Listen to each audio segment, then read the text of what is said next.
Welcome to the complete collection of Reggie Miller's greatest stories, told by NBA players and legends.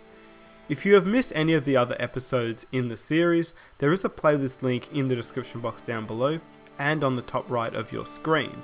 If you click on that link, you'll find all the episodes within this series. Thank you to everybody who commented that they would like to see a Reggie Miller episode. This one is for you. If you guys have any other suggestions, comment them down below and let me know which player you would like to see next in this series.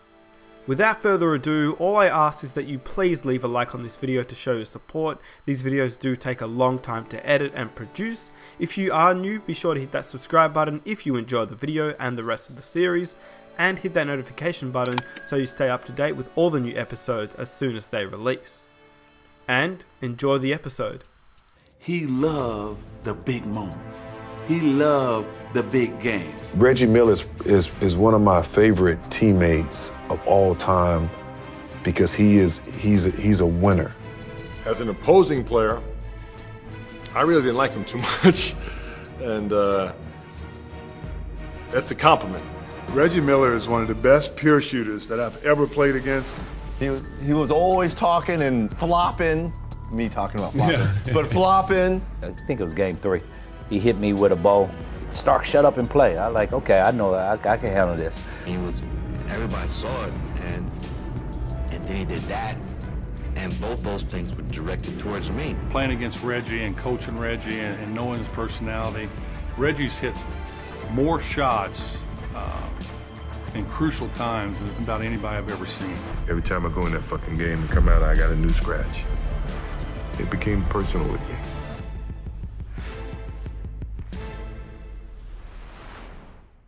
me. We talk about clutch shot makers. I'm not putting myself on that list. So it's not going to be real. To me, Reggie Miller. I'm not putting myself on that list. To me, Reggie Miller was one of the clutch shot makers ever in this league. And when we talk about clutch, I'm not talking about at the end of the game.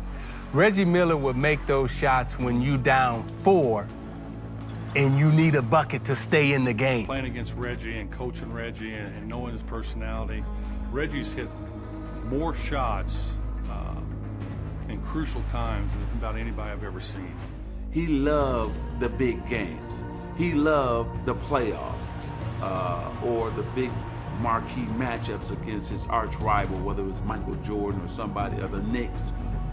He got up. The bigger the game, the bigger Reggie Miller would perform and play, the better. And this guy was just unstoppable. A lot of guys miss those shots, but the shots that you got to make to stay, to keep up with the team that's pulling away, that's when you got a shot maker. And to me, Reggie's on that. So,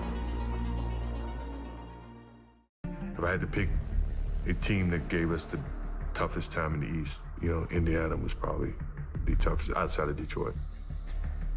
They were tough. Every time I go in that fucking game and come out, I got a new scratch. It became personal with me. I knew that I had to bring it each and every time I stepped on the court when I was going against MJ. Were you friends? No. On 3, takes it to the basket, and it's kicked in. Oh, and Reggie Miller came over and smacked MJ is upset about it, and I can't blame him. Yes, sir, he ran right into him, and we got a brouhaha here.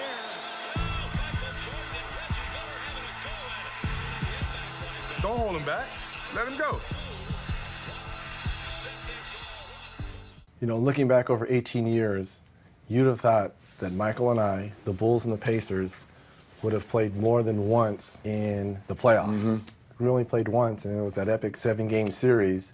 We saw your happy dance earlier in the show. 10 years later, Reggie Miller did sort of a modified Zeke happy dance after a game winner against the Bulls. And recently he explained to us just how it was that he got himself open. Well, I knew Ron Harper was guarding me, and I knew that they were going to switch Michael Jordan, who was, I believe, guarding Mark Jackson or someone up top. I remember when Larry was drawing the play, I was thinking, put all the pressure on the official to make a call. So when I came up, I knew the switch was going to happen. I knew they were going to switch, and MJ was going to be on me, so I just went right to his chest and lightly shoved him a little bit to create that space. And the rest was history. Elbowed, nudged, okay, shoved, Michael Jordan out of the way to create that separation and go to the pass where Derek was going to lead me.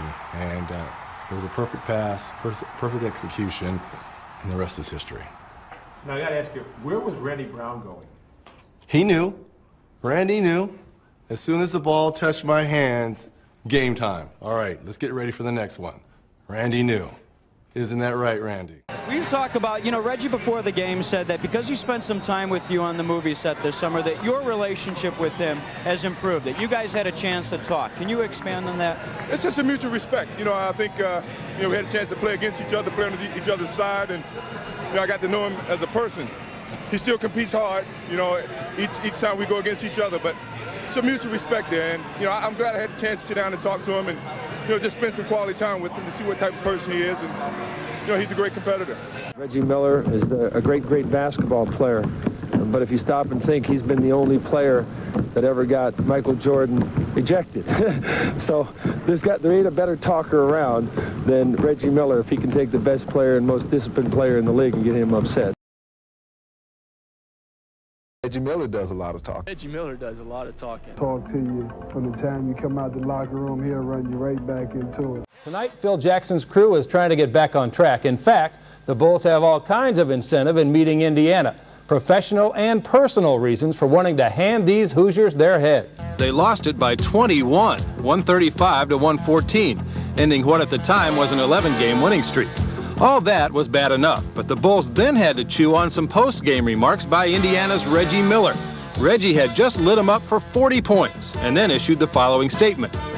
100% bulletin board material here, definitely off-key to the ears of some of those so-called Bulls nobodies. Reggie's remarks were made 3 weeks ago. As of Thursday, some of the Bulls could still repeat the quotes verbatim. Reggie's always talked a lot, even out on the floor. It's up to us to prove that he's wrong. I like to, tell guys if their games were sold in the store, it would be buy one and get one free. You're not a good talk trasher, then you really can't play. You got to have a good game and a good talk game. Miller knows he's hard to stop, and he likes to make sure opponents know it too. Usually, I would guess, you were imagining yourself wearing the uniform of the LA Lakers. That was your team as a kid, right? Yes, it was. I grew up a Laker fan. Everyone wanted to be Magic Johnson. It was Magic. Having a chance to go to UCLA and then, work with Magic and Byron and Michael Cooper, those guys were, like gods to me. Look at Reggie and Magic trying to psych him. Magic, you know you can't make these two. You know you can't make it. Ignore him.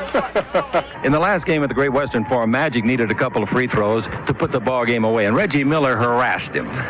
What are you saying to him? Well, see, Magic and I are good friends, and, they needed those 2 free throws to win the game, and I was just trying to get in his ear, trying to distract him a little bit. I told him, if he misses one of these games, I'm going to put the game on ice with the 3, and he just started laughing. Well, anytime you have a great scorer that is an opposing scorer, your game plan defensively is around that guy. How do you slow him down? How do you stop him? And Reggie was no different than any other great player. There are some guys I've guarded, and I said, well, I don't know what he's going to do. What was crazy about Reggie to me was he was shooting a jump shot. Reggie Miller was a guy who will run you off 1,000 screens and then catch and shoot 3. And it was just, he was so tough to guard, and he's so crafty, he was smart, and he just knew how to play the game and piss you off at the same time. Reggie Miller is one of the best pure shooters that I've ever played against. Reggie was so clutch, he wanted the ball in his hands, and he had a unique ability to draw fouls. It's hard to guard him, coming off screens. He could also put it on the floor and take it to the basket. So he's always able to keep the defense off balance. That's what they don't talk about a lot, but his jump shot was one of the purest I've ever seen. You had a game plan, how you're going to slow him down, how you're going to stop him, how you keep the ball out of his hands by trying to deny him, but he'd move so well without the ball, it was hard to stop because he never stopped moving. Little unorthodox, it looked really funny, but he would make them. You don't ever want to leave him. He was a good athlete, and at 6'7", he had the length and the height to shoot right over most people. But to be able to run, shove, grab, fight, back in the day, we run through the backstop. Yep. He did whatever it took to get open. And you knew he was shooting a jump shot. And the bad part about it was, you didn't want to foul him. Because he was such a great free throw shooter, you don't want to get your hands caught and foul him. So he created space, and that's all he needed was a little space to get that shot off. Kick his foot out too. Kick that foot out and grab that foot. And it seemed like he was a higher percentage shooter with the game on the line than he was actually probably during the middle of the game. He loved the big moments. And it didn't take him long to get that shot off. You know, when you see a guy shoot the ball that quick with that much accuracy, I think of Reggie Miller. My favorite was to watch you against Reggie because I hated Reggie the most. Yeah. I mean, everybody did. You're not alone. I mean, I remember when you headbutt him, and it's still one of the most bittersweet moments because we were all like, "Yes, he got him." Then we're like, "God, we lost Starks." That needed to happen. Tell you, I hated Reggie. 94 was the Pacers coming out party, Yeah. but it really started in 93. We had played them in the first round series the year before and lost in 5 games. That's when I kind of knew that we could compete on that stage. Reggie was one of those players that he didn't respect you. You know what I mean? If he didn't respect you, he's gonna come at you, he's gonna talk noise, he's gonna do all the dirty little things. And that particular time, I can remember he kept hitting me with bowls during the playoffs game, and he was, I think it was game 3. He hit me with a bowl, and I told the referee, and the referee wasn't, Stark, shut up and play. I like, okay, I know, I can handle this. And so Patrick said, you cool? I said, yeah, I'm cool. So I ran down, scored on him, and ran up to court, and I was so mad. I mean, like, oh man, I'd want to just take my fist and just put it right through his face, right? And just, you know, I'm talking to him, you know, in a polite way, and we just got close, and I just, bam, something just came up and tapped him like that, and he dramatic Hollywood, oh, you get like this and that, and I can remember Oak and Patrick just beating on me, and I didn't feel them until after the game, and when I saw the replay, and they was hitting me, bam, bam, bam. My mother called Patrick and told him, if you ever put your hands on my son again, he said, Miss Starks, if you do that again, I'm gonna do the same thing. So. You fast forward to 1994 in the Eastern Conference Finals. We beat Atlanta, who I thought was the #1 seed at that time. And now you're going against the #2 seed, the bullies on the block, the #1 media market, Patrick Ewing, Pat Riley, and the Knicks. And you're on center stage. This is for you, Indiana. We're coming back. Yeah. What I just said, I wanted to put Indiana on the map. Well, what better place to do it than going against the #1 media market team and the Knicks? He was talking in game 3, you know, but that didn't bother me at all. It was just, you know, when somebody starts take cheap shots on you, then, you know, you can only take so much. What did your teammates tell you at the court when you walked off? They told me it was a bad move on my part, which it was. And I accept the blame, and, you know, but we have to deal with it and move on. I don't think I did anything to John to make him mad. I think something happened earlier in the day. Maybe room service was late or something like that. But I don't think it was what, between him and I don't think that's what made him upset. And then things that come with the Knicks, like some of their fans. Speaking of edgy, we also know all too well that Spike Lee is a basketball fan, a Knicks fanatic to be exact. We've witnessed his antics and frustrations courtside for years. So I met Spike a few times. We weren't buddy or cool or anything like that. So we played the Knicks a couple times during the regular season. We caught fire. You know, we beat Orlando, we beat Atlanta. Now we're getting ready to play the Knicks. And I get a phone call, and it's Spike. And he's like, do you want to make a little wager? I'm like, sure, I'll make a wager, because we're going to do you guys. He's like, okay. Well, what do you want? Well, you know, my wife at the time, who was trying to be an actress, it's like, okay, well, put her in one of your, you know, Do the Right Thing movies. No kidding. Yeah, and if the quite a Knicks wager. won, he wanted me to go visit, at the time, Mike Tyson was in jail in Indiana because of everything that had happened to him. He wanted me to go visit Iron Mike. So that's kind of what set the stage between he and I. 25-point fourth quarter. Swings away and hits. 39-point game, June 1st, 1994. What do you remember from that game, and I guess in particular that quarter? You talk about out-of-body experiences. That might have been the 3rd or 4th time I've had that feeling on the court. Miller open again. I'm going to either shoot my way in, I'm going to shoot us out. I hear, whoever on the sidelines, man, you're going down, Indiana Hicks. I'm hearing all this. I'm like, okay, I'm going to try to shoot this ball every single time just to make a point. Look at this shot, and he hits it. It's a three-pointer for Reggie Miller. Well, I started to make my first couple shots at the start of that fourth quarter, and I started to look over at Spike a little bit, and he was kind of, things started to come out my mouth. And Reggie Miller in an animated discussion with Spike Lee. The looks, the taunts. Who again is staring in the direction of, yes, that man. The finger pointing, grabbing, choking, and magic was born. It was just like, he just snapped, and, grabbed his privates, it was very public. I mean, everybody saw it, and then he did that, and both those things were directed towards me. I got tired of hearing his damn mouth. And, you know what? It's entertainment, and you pay good money for these seats, but you ain't gonna talk to me any old kind of way. Somehow, he was unleashing his wrath against me. Felt like I was playing or something. Did you ever wonder if he hadn't been sitting there and egging you on, if your performance would have been that good? Or did that fuel it? I think it kind of fueled it, because when I started to make some of those crazy shots, I almost made one from half court. I'm like, this is like a video game that's going on right now. If it wasn't for the looks and the antics, it probably wouldn't have been the same.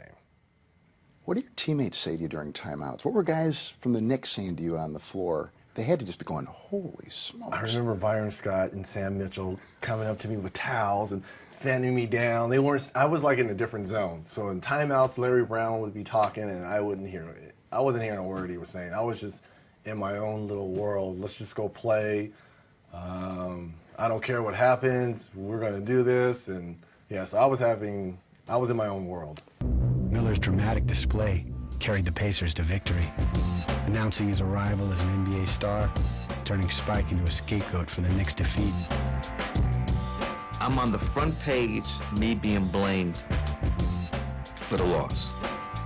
He is their biggest fan, and God bless him. Everyone should have a Spike Lee that's that loyal. The next year, I did the same thing. Game that's seen nearly 60 fouls called. Actually, that is short of the record for both teams in a playoff game. Miller for three, and he got it. It was like a movie. Yeah. Look, I was so disappointed and dejected in that game because I felt we had played well enough to win it. We hadn't done all the little things, the rebounding, the loose ball, the 50-50 balls, missed free throws.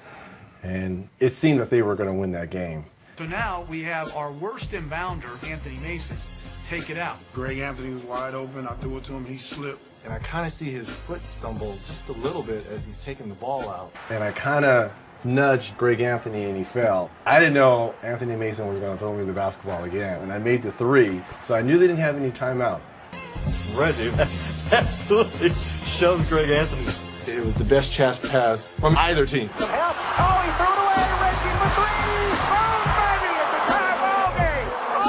Unbelievable. In the heat of the moment, Sam Mitchell fouls John Starks. I think everyone got caught up in the emotion, including Sam Mitchell, because maybe he thought we were down one, but it was tied up. He fouls John Starks as soon as the ball comes in, and we're running up to him like, what are you doing? It's tied. I'm like, it's okay. It's all right. Because worst case scenario, we could score at the other end. If he makes both of these, we could score at the other end, and we'll just go to overtime and take our chances.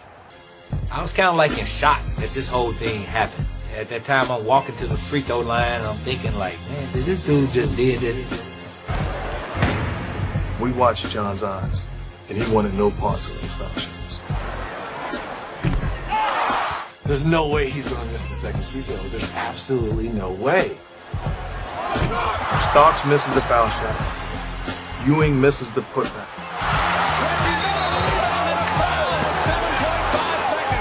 There is a time to play and there's a time to win. What you do in winning time, that differentiates between just a regular player and a superstar. Reggie Miller scoring 8 points in the final seconds. Mason choked and threw it to me. I hit a three. John Starks choked. We came up big. He's one of the great adversaries that I ever had to coach against, and you know, I knew that when I was coaching against him, that I had nothing but respect for him. But Reggie is absolutely one of the all-time greats. I mean, when you talk about his kind of game and how he played, there were only one or two other guys, you know, in the same circle.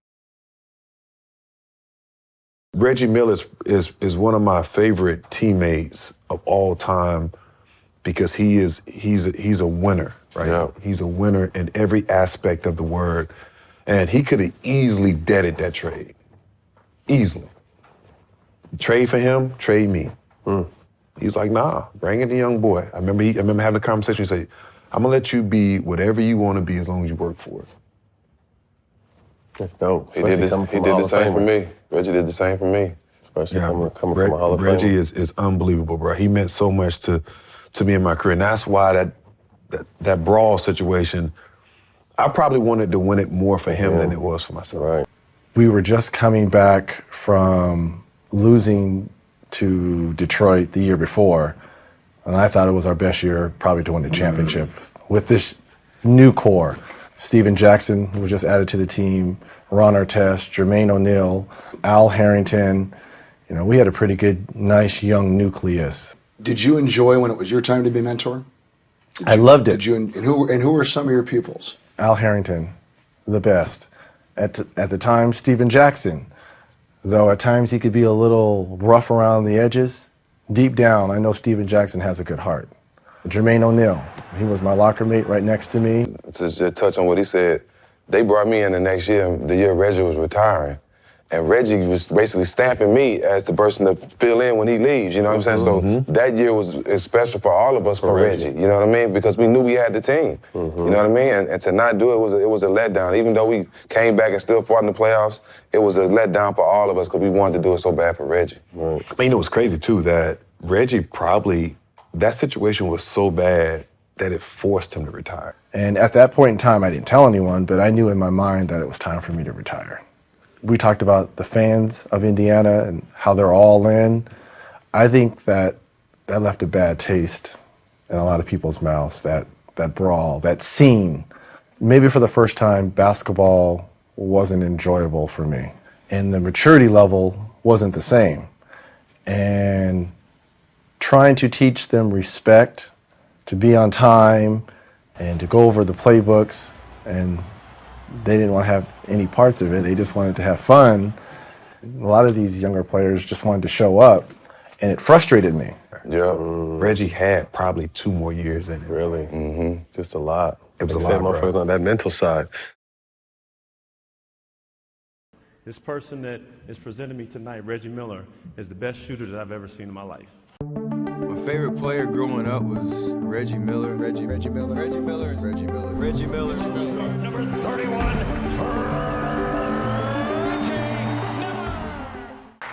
Reggie has had a profound effect on my early years in the NBA. I would come out on the floor thinking I was early, and he was already out there, and Reggie had a Superman shirt on. And when you see somebody, your opponent, wearing a Superman shirt, you have to ask yourself, how do I beat Superman tonight? It was impossible to guard you, Reggie. Reggie would grab my arms, and he would throw me in one direction and go in the other. And then the coach would get mad at me. And I said, Coach Calhoun didn't teach me that in college. I learned so much, and I appreciate your example, the bar you set. To be able to break your record. I didn't know this record existed. So thank you for everything you did for me and this game. I love watching Reggie, just the way he moved on the court. Reggie again. Yes. The way that Reggie moved without the ball was second to none. And he had that clutch thing that everybody wants.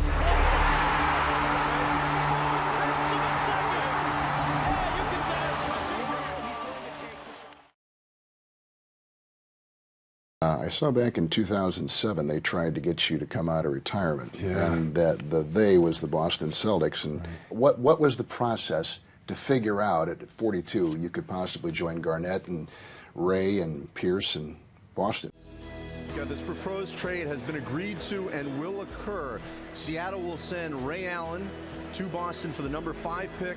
This is a blockbuster trade. It's been talked about for years. KG no longer a Wolf. He's going to the Boston Who, by the way, went on to win an NBA championship that year. Yeah.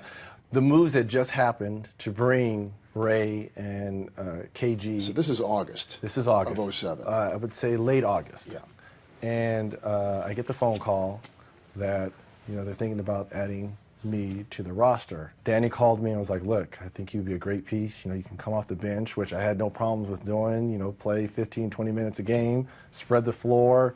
Had you been working out? No. Did you ever stop working out when you stopped playing? I did. I've always been a workout fanatic, but not basketball. I had done more mountain biking, Right, road biking, you know, running, 10Ks, things like that. But not a bunch of shooting. Not a lot of shooting. Yeah. You know, Some pickup games with the Pepperdine kids and things like that, but nothing serious where I'm going every single day. So I hadn't picked up the basketball in a while, and I was like, all right, I'll give it a shot. So I went out and, as we call it, I went to shock my body. And it was the end of August.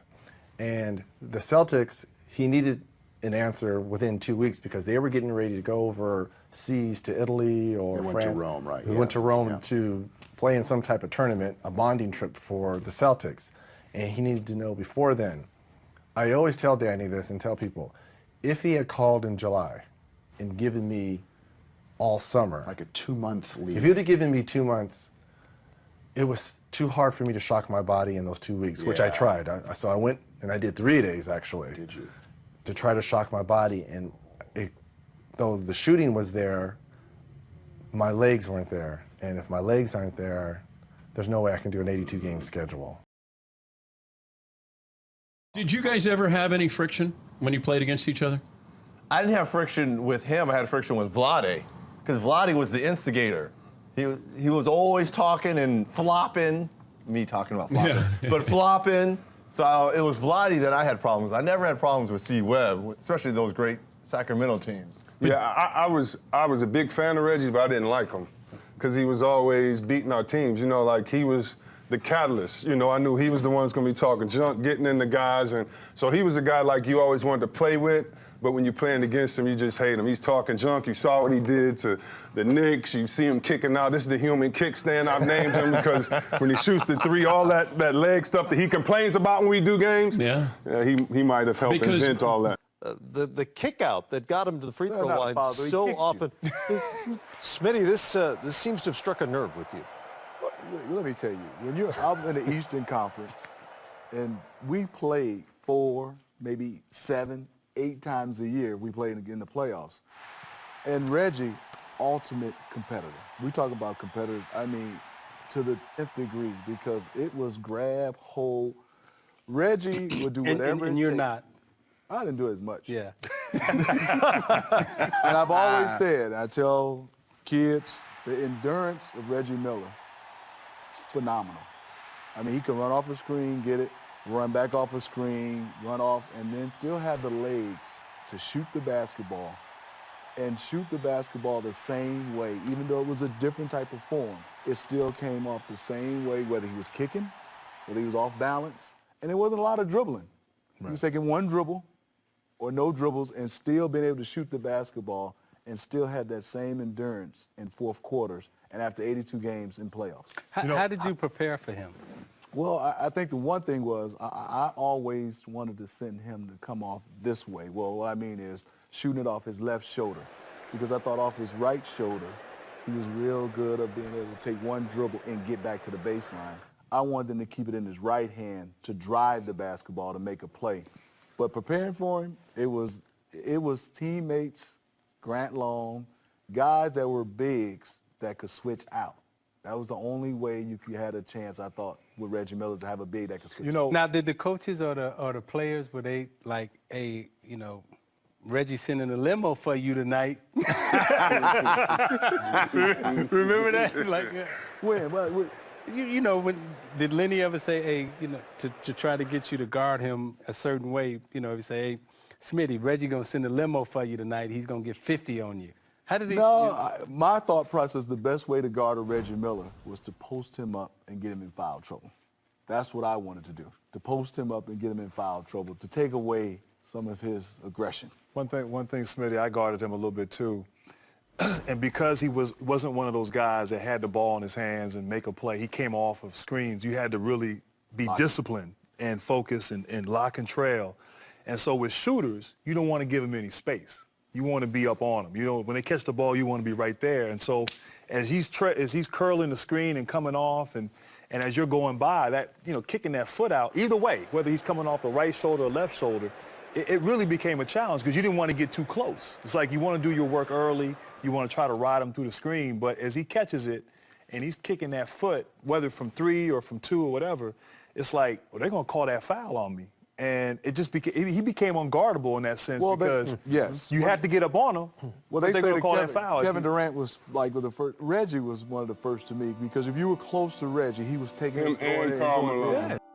And I hope you guys enjoyed this episode. Let me know down below by hitting that like button, commenting down below which player you would like to see next, hit that subscribe button, and hit that notification button to stay up to date with all the new episodes. Here are 2 videos that you may enjoy as well.